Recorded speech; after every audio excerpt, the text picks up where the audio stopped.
Hello everyone, welcome back to another Magic the Gathering Commander review video. We're in the Portal Three Kingdoms set, and today we're talking about Lu Su Wu Advisor.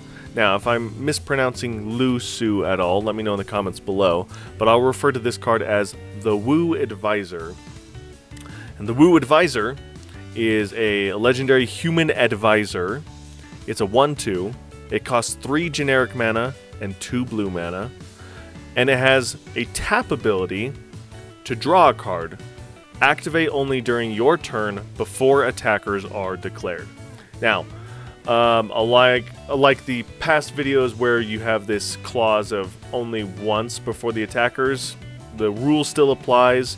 If there are multiple combat phases, you can only use this before the first combat phase in that turn. Essentially, you have from your upkeep step of the beginning phase through your main phase 1, your pre-combat main phase, and then at the beginning of combat step. Those are the only 3 times you can use this ability before attackers are declared on your turn. Now, like all the other tap shenanigan commanders, this is a commander that if you have untap shenanigans, which is very, very popular in blue, you can use this ability multiple times.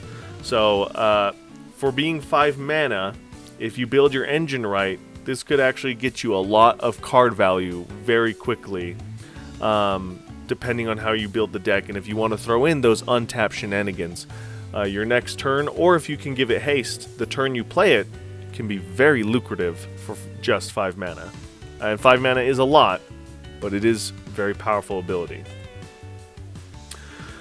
Speaking of drawing a lot of cards, let's just make a giant squid horror with all the card draw you're doing, and then if and when the squid horror dies, the Chasm Skulker will make a ton of little blue squids, and then you can just swarm the board that way. All in all, a great card with a draw-focused commander. Speaking of drawing, the deck that I am going to be putting this commander in, the Wu Advisor, it is going in a Draw Matters deck, so it cares about having a large hand size for creatures that have power and toughness based on that. Nerd Rage is a really fun card. Just no maximum hand size, and it gives it +10/+10. It's really cool. Mordenkainen, fantastic planeswalker that lets you do a lot of fun draw stuff, and then it can let you have your entire library in your hand if you can ultimate it. It's just insane. So everything about that planeswalker really synergizes with what this deck is doing. Secondly, not necessarily popular on EDH Rec, but definitely doable, is Human Tribal. For this commander, it is a human, and we have seen that there are some human synergies in blue, not a whole lot, but since it is also a draw-focused commander, there's a lot of humans that want you to draw cards, which is really cool. And then lastly, it is an advisor, so you could, for a janky fun deck idea, do a Persistent Petitioners deck. And this card will let you draw through your deck quickly, so this would be the perfect deck to have untap shenanigans going on, because you want to be able to multiple times tap your commander to draw into your Persistent Petitioners, and then you want to be able to have untap shenanigans so you can untap and tap again all of your Persistent Petitioners to mill your opponents out of the game, which is very, very fun and very janky, and I love it. So let me know in the comments below what you guys think of this deck idea. And that's going to do it for Lu Su Wu General. It is 5 mana, which is expensive, but it's 5 mana in your command zone. And once you get it into play and you have kind of your engine pieces already set, you can get some insane card draw from this, because it's just tap. Just to tap, draw a card. So if you have a way to untap this multiple times in a single turn in that first main phase, you'll be able to draw a ton of cards, which is super powerful, and I love that. Draw is one of the most important aspects of the commander format, of Magic in general, is you want to be able to draw and see your cards that you've put in the deck. With that being said, it can become targeted. Depending on how you're playing it, your group may not have a huge target on it because by itself it's not much.